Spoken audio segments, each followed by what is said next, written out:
Braveheart Workshops, inspiring connection. Restore. Dream. Getaway experiences. Love, live, and laugh. With Braveheart Workshops. Live now with Jill Reynolds.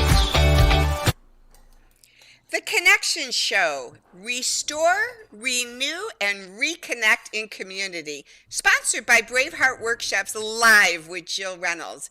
And joining me today is Jeremy James. Welcome to the show, Jeremy. Hello, thank you for having me. Well, it's a privilege to have you on the show, and that's a tongue twister for me because my son's name is Jeremy, and it sounds exactly like James. So if I say the wrong name, I was like, I hope I don't say his last name instead of yours because it's almost identical to yours. Well, what I'd love to do is let the audience know just a little bit about you. Jeremy is an accountant and the owner of Dash Business and Tax Service in Hollister, Missouri. He's also the accounting manager for the Branson Airport for the last 5 years and the new owner of Branson Perfect Tan.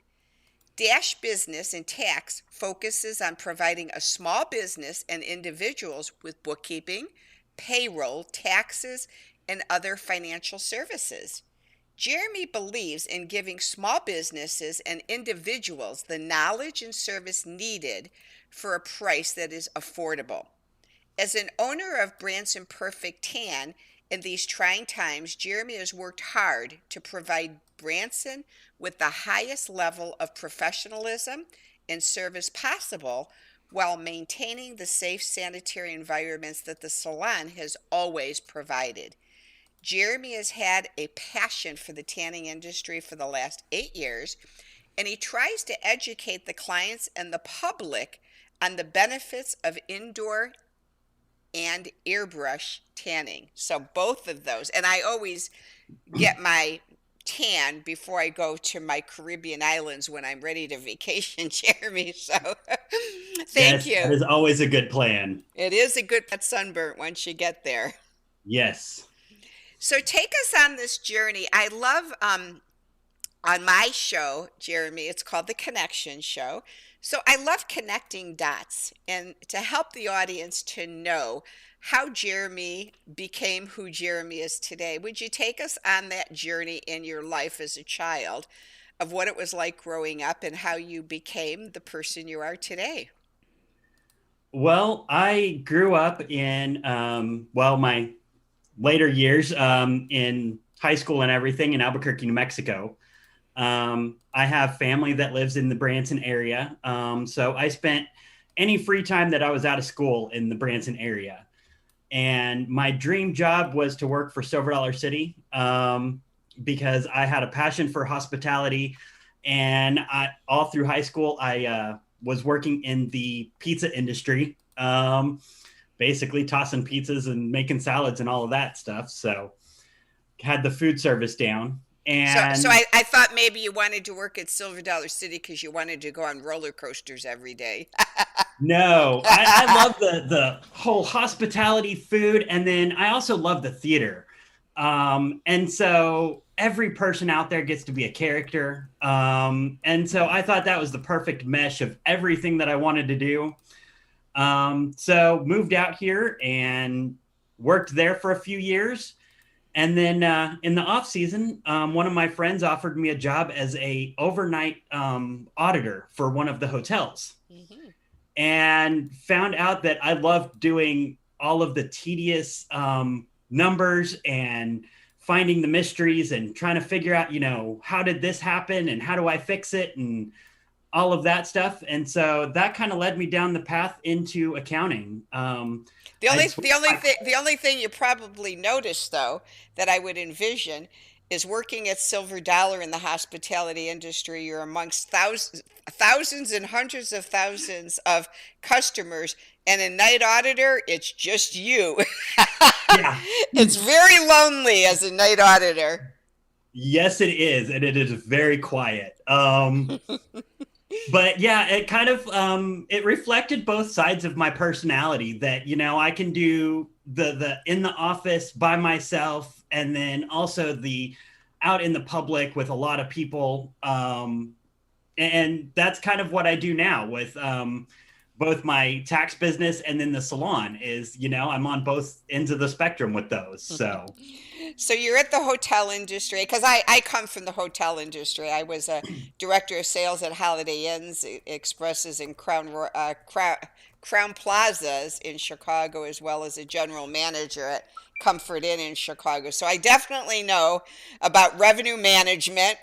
Nothing worse yeah. than those revenue managers trying to get the numbers right, but then the night auditors are so imperative to get the billing correctly. So you got into that, and then you knew you wanted to work with numbers. And so what led you from there then, from hospitality into finally getting to a place of starting your own company? Well, I basically had started in with business courses and followed that for a while. As the years went on, I kind of went through several different industries. I landed at T-Mobile up in Kansas City for a while. And that's where I had the opportunity to go back and work on my associate or my bachelor's degree. And at that point, I decided that instead of doing business, I would focus a little more on accounting. So I did that. While I was in school for that, I actually moved back to Branson and became the operations manager for 2 hotels here. And they were in receivership at the time. So basically a foreclosure that had not completely sold yet. Once they sold, I was looking for something new, and I found timeshare, and they were looking for financial services. So, Well, one thing I can relate to in your story is if you don't know, hotels in receivership. The good part is it's a great job because you can really shine and show your expertise. The bad news is as soon as it sells, you're out of work. And yeah, that was my job in Chicago, actually, Jeremy. I worked for a hospitality management company, and they always put me at the hotels that were in receivership. And my whole job was, it was my responsibility to get the sales as high as possible to make it marketable so that a buyer would come in and put a price in and take it out of receivership. So my problem was my first year doing this, my first hotel, I increased the sales 42% and it sold for millions, but I was out of work. yeah. I was out of work. So yeah, so here you are doing the receivership jobs, and then you said you landed the next position doing what then after the receivership? You went into what next? I got into financial services with timeshare. Okay. And the resort group that I was working for, after about 2 years, they transitioned into a vacation club. So it's a little bit kind of like the timeshare, but instead of actually purchasing, you're only paying membership dues into it. So it changed their entire philosophy of the company. And they ended up merging with another company down in Florida. So they were moving everything from up here down there. And I didn't like the offer that they gave me to move. So I looked for something different. And it happened to be that the accounting manager for the airport opened up at the exact same time. It was the first time since the airport had been built that that position was open. And so it fit. And I have now been there for 5.5 years. But then you also opened up your own individual business. So did you do Yeah. so your work do you work at the airport 5 days a week then, or but the season ends though at the airport, doesn't it, after the summer, or do they stay open 12 months out of the year for accounting? Well, the accounting side stays open 12 months out of the year. And I had actually started with the taxes and bookkeeping when I was at the timeshare resort. And one of my best friends was the head housekeeper there. And I had been taking the tax courses and stuff on top of my normal accounting classes for college to wrap that up. And it was actually one night at our Christmas party that I get a phone call from her. And she goes, I just did something. I bought a tanning salon. I need help. So the next day I met with her, and she was my first bookkeeping client. And that started me on the path of ownership with the tanning salon. Been doing that for 8 years. And then finally this year, I became a full owner alongside her. And so now we're seeing where we can take it from here. So is it entrepreneurship amazing, and just being able to see what you've utilized over the years and how it just kept growing and growing into you, going this far. It's like you can make anything out of something you have knowledge of in, can't you, Jeremy? Oh, yeah. Yeah, that's And amazing. that I'm actually working with one of our old employees from the tanning salon with everything that we've learned through the tanning salon, with all of the training and everything, with the lotion manufacturers and all of that. We refer to all of our employees as skincare specialists because that's what they have to focus on is, how to take care of the skin and all of that. And so he has actually started with a bath bomb and soaps and an apothecary basically business. And so yeah, it's been kind of interesting, taking what we know from the tanning side into that too. Well, and the sky's the limit, because even though you're in the tanning thing, the body is what gets tanned. So there's so many different directions you can go into wellness with the body, even, being that owner. So the sky's the limit. And the nice thing is then is you're available to then also work with other tanning salons that need help during tax season and do their taxes. Is that correct? Oh yes, I work with tanning salons across the country, both on the bookkeeping and the tax side. So that has been a real interesting thing. With the tanning industry, they have the expos and everything every year, and getting to know all the different salon owners and stuff has been wonderful, but for both sides, on the tanning salon as well as the bookkeeping side. Now, are you your only employee then in your tax business, or have you gotten so much business you've had to then hire out more people, or is it just you right now at this time? Right now, I actually have one employee that does data entry for me year round for the bookkeeping side. So far this year, I have not brought on anybody for taxes, but I usually have one or two that will come on that helps out with the tax season. In For April? Yeah. Mostly it's like, the end of January, like you get a big rush right there at the very beginning with everybody that's got their stuff ready and that's prepared. You have a little slump for a little bit. You pick up around March 15th for about a week for all the businesses because the business tax returns are due March 15th. And then the last 2 weeks right there at, the beginning of April is just crunch time for everything because that's when the last big push to get it all done on time is. So if somebody that's listening does not own a salon, but they may own their own small business, would you have any availability then in bringing on more people if need be to take on other types of clients for tax season, or would you prefer just staying with your niche of the tanning salons? Oh no, I take care of for taxes and bookkeeping. I take care of all industries. I have clients that are in the retail industry. I have clients in the performing arts. I have a couple of different entertainment management companies. So I cover a wide variety of different entities, groups. As far as the accounting side goes, there are some differences depending on the industry, but for the most part, it runs about the same rules and regulations and everything for it. So that allows me to work with pretty much any industry in the world. So if someone's looking for an accountant for tax season, now that we're into January, they can definitely reach out to you.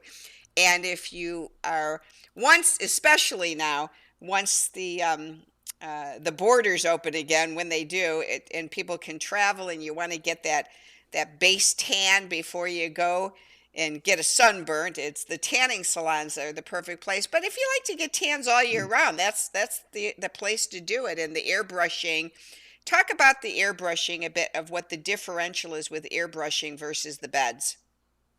So I am actually as of January, I am a master certified airbrush artist, which means that I have worked my way through all of the training, all of the courses, and have the experience to actually be labeled a master airbrush. And what it is that with the airbrush, it is a solution that's sprayed on, and it has a compound in it called DHA. It's actually an extract from sugar beets. And that DHA reacts with the amino acids in your skin to create color. So it lasts about 5 to 7 days. Sometimes you can get a little bit longer out of it if you take good care of your skin, proper moisturizing, all of that. But it's almost instant. When we spray it on, it has a cosmetic coloring. So you see the color immediately when it goes on. The DHA takes 24 hours for it to fully develop. And that happens underneath that cosmetic color. So when you take your shower, you have that color still. And that's what lasts for that 5 to 7 days. What about just so people know, because I think this is one of the things that when people don't know what you do, it's the questions I'm sure you get is so couple of questions on airbrushing. Is there any side effects, like do people have skin eruptions if they have allergens, or and is there any chemical imbalance that it does anything to your body, because people always worry about skin cancer and things like that, the melanoma sitting in the sun too long and going to beds and the airbrushing. So tell us a little bit about those things that people probably ask you those questions all the time at the salon for healthcare, if you wouldn't mind sharing that. There are very, very few people that have had any type of a skin reaction with the airbrush solution. It is not a heavily chemical solution.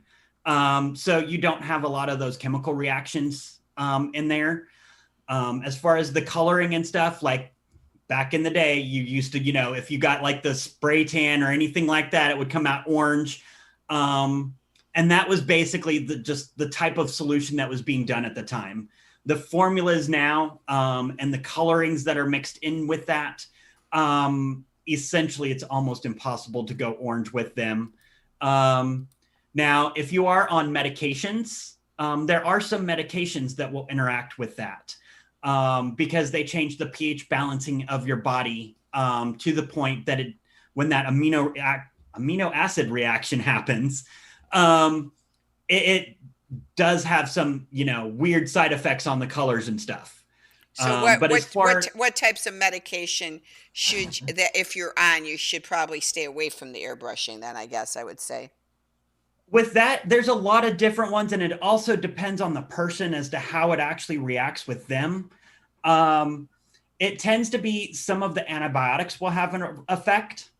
And then I've noticed I have a couple of clients that HIV medication, okay. The combinations of that will have a reaction with it.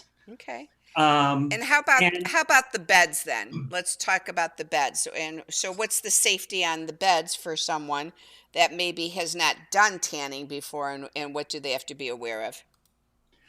So our salon, we go with a program called Smart Tan. That does all of our education and everything. And they make sure that all of our staff is trained to know exactly what the skin type of each person is, and how much UV exposure that skin type can handle. I can't say that, tanning in a tanning bed is 100% safe no matter what you do, because you do have UV exposure. But we do the best that we can to make sure that none of our clients ever burn. And that is basically our key, is having exposure, but not going to the point where you burn and you have that skin damage. So we try to, educate all of our clients on making sure to use the right lotions, making sure that they go into the beds for the right amount of time for their skin type. Somebody like me, I do not tan very easily. I am the type of person that when I was a kid, 10 minutes out in the sun and I would roast like a lobster. And Um, I'm the same way. I'm definitely the same way. which Those people that get tans right away, you're just so jealous of, because it's like, I could go for days and days and days, and it just never turns into that beautiful brown tan. yeah. And it wasn't until I learned with the tanning industry and everything, I will start in a tanning bed. Like if I'm going on a cruise or something like that, I will start 6 months before. And I will be in a tanning bed for literally 3 to 4 minutes at a time to start with. Like these people that they start out, they can go 15 minutes in a tanning bed. I'm like, I have no idea like how you handle that, but Well, I was dumb one time. At one time I was dumb, and I didn't give myself enough length of time to do what you said. And I went in and says, "Oh no, give me extra." And she goes, "I don't think you should." No, give me extra. And I got third degree, second or third degree burns, and I was miserable on my vacation. I mean, it was yeah, horrible because I overdid it, and I was like, I pushed the suntan salon to let me go longer, and it was like, no. I'll never do that again. Listen to your suntan people. They know. Don't try to tell them what to do. You listen to them and go slow. Go yeah. slow. Definitely slow. Well, But going through that process, the first time that I went on a cruise down to Mexico, I went down to Chichen Itza. It felt like it was 150 degrees, pure sun, no shade, no nothing. And I was actually able to be out there for our whole afternoon for our excursion, and I did not get sunburned.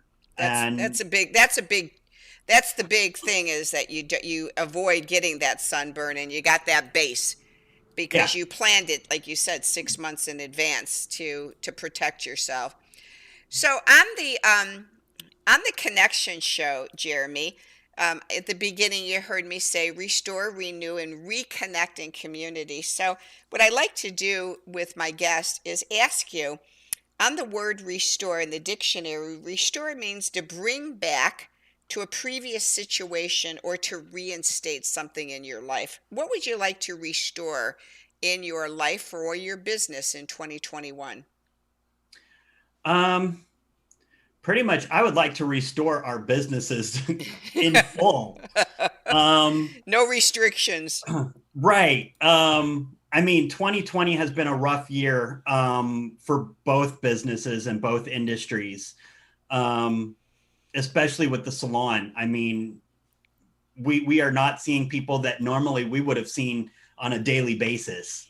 And when you see those people every day, it becomes just like family. And not seeing them for this long, we really sit there and we're like, I wonder how they're doing. I wonder what they're up to. So just, getting those connections back and those interactions with the community is just, what we're looking at restoring and getting back for us. Thank you. And the second word is renew. Renew means to resume after an interruption. What would you like to renew? Well, just with getting back into, it's tax season coming around again and it's tanning season coming around again.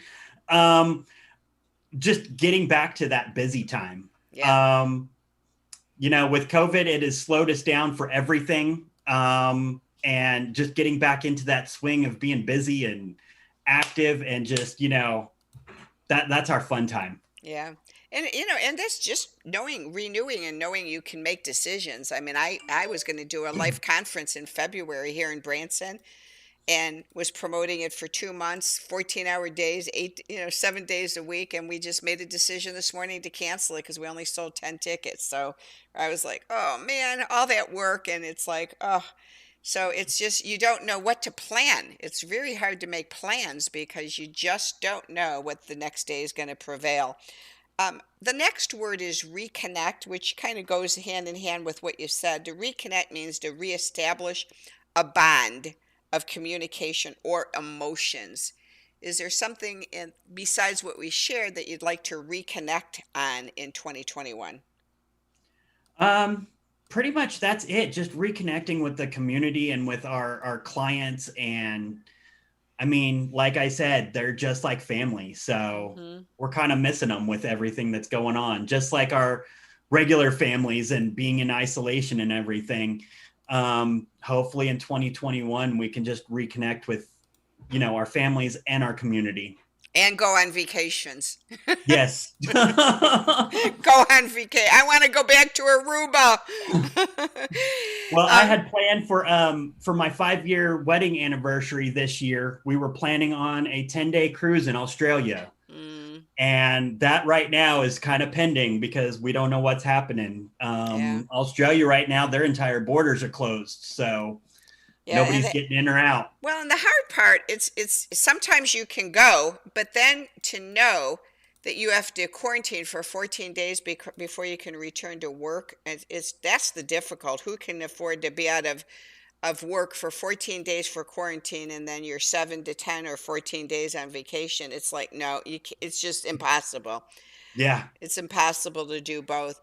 One thing I love to ask, Jeremy, is if I told you today you had to eliminate all of your apps on your cell phone, but you could only keep 2, what are your 2 must-have apps? Oh, that is a hard one. I think it's probably going to be my Messenger app and then my TanLink app. TanLink is our point of sale system. And it integrates, our entire lives all together. It allows our clients to text. It allows me to see what's happening at the salon. It is, yeah. Gotta have that one, else you can't do business. Yep.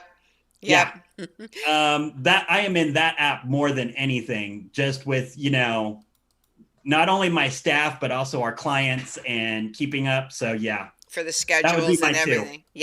Yeah, definitely. And what is one fun fact about you, Jeremy? One fun fact maybe that you haven't told anyone or that some people know, but you don't share it that much with others? I have a huge fur family. Fur, what kind of fur? So do you have bears and skunks and squirrels? No, we actually have 6 dogs, 2 cats, 2 leopard geckos, a bearded dragon, and a fish tank. What is a bearded dragon and the other one you said before that? The leopard geckos and the bearded dragon. They're both lizards. So they're both reptiles. Lizards. Are those furry though? Not really, but they fall into the animal. Okay. I was going to go, are they furry?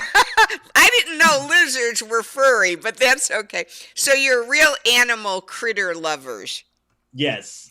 Growing up until 6th grade, I actually lived in McKinney, Texas. Okay. And so my mom was a volunteer for the Herd Natural History Museum. Okay. And they are actually an animal rehab center as well. And so she volunteered taking care of all the animals. And on the weekends, animals that needed 24-hour care would come home with her. And so I grew up with some of the most unusual animals. We had squirrels, we had barn owls, we had beavers. And so my entire life growing up has just been full of animals. And so that's continued into adulthood as well. And you married someone who feels the same way. Oh, yeah. That makes a huge differential, because if you fall in love with someone or start dating, the first question is, do you love animals? And if they say no, you go, it was nice meeting you. Yeah.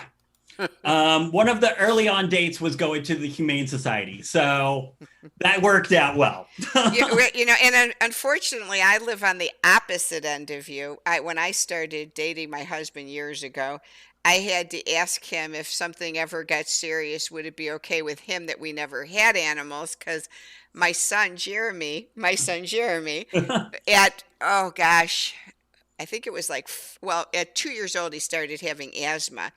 But at 5, I took him to the Barnum and Bailey Circus in Chicago. And of course, I got first row seats because I was so excited. And we got there 30 minutes before the circus. Well, 10 minutes into just sitting in this stadium, he said, Mom, I'm having a hard time breathing. He went up to the bathroom. I said, splash water in your face. And he said, I just don't feel good. So I asked the usher, I said, where's first aid? And he said, why? And I said, well, my son's got asthma and he's having a hard time breathing. So the man picked him up. He ran all the way. It ended up being all the way on the other side of the stadium, this big stadium. And by the time we got there, which was like about 7 minutes later, his fingers were purple. And they had to rush him by ambulance, give him epinephrine, steroid shots, breathing treatments. And the doctor said, do not ever have this kid around animals. So as he grew up, I remember one time, Mom, can we go to the zoo? And I says, well, let's try going to the outdoor. So we went to the outdoor and he was fine. He says, well, can't we just go see the tigers or the lions? I go, I don't know. And we went inside and 4 to 5 minutes in, he goes, I can't breathe. And then about, I don't know, a couple years later, he wanted to go to the horse show, kind of like Dixie Stampede. He says, what if we just sit in the very top row? So we went, and he brought his inhaler, and when we left the show, he goes, I think we better go to emergency. I can't breathe. So we can't have any animals. He is so allergic to dander on every animal you could think of. So no animals in our home, unfortunately. Yeah. Well, I would love the audience, Jeremy, to be able to see your bio. So I'm going to put that on the screen here, and you'll see his 2 different businesses, the Dash Business and Tax Company, as well as the Perfect Tan in Branson, that you can reach him at and, get a hold of him and go get your tan and go get your taxes done and call him up for some accounting services. And, support him, and he'll support you too, hopefully, in your business. So, Jeremy, it's just been wonderful to get to know you better. You're a gem, and such an honor to have you in the community serving others in the ways that you serve. Yes, thank you. It's been a pleasure meeting you as well. Well, everyone, you have a wonderful day, and thanks for joining the Connection Show. And if you're available on Wednesday evenings from 7 to 8:30, please go to braveheartworkshops.com, click on the link that says podcast and then the Connection Gathering Tribe, and join us on Wednesday nights. Thanks so much for joining us, and have a wonderful day. Bye now. Thanks for joining us on the Connection Show. Let's connect now. We can dream together to renew, restore, and reconnect with wellness in our life and community. To enhance connection, join us in the Zoom Connection Gathering Tribe on Wednesday evenings. The Zoom Connection Gathering Tribe is an easy and practical way for everyone to meet up, gather, and feel welcomed and accepted. To join us, go to braveheartworkshops.com. Then click on the podcast tab and the Zoom Connection Tribe tab. On that page, go to the Facebook page called the Connection Show Gathering Tribe and register to join our Facebook group. We post secure passwords each week in the group so you can log in safely. We meet on Wednesday evenings at 8 p.m. Eastern Standard Time, 7 o'clock Central, 6 o'clock Mountain, 5 p.m. Pacific Standard Time for 1.5 hours with great topics, laughter, and connection. See you on Wednesday evenings. Thanks for joining us, and have a great day.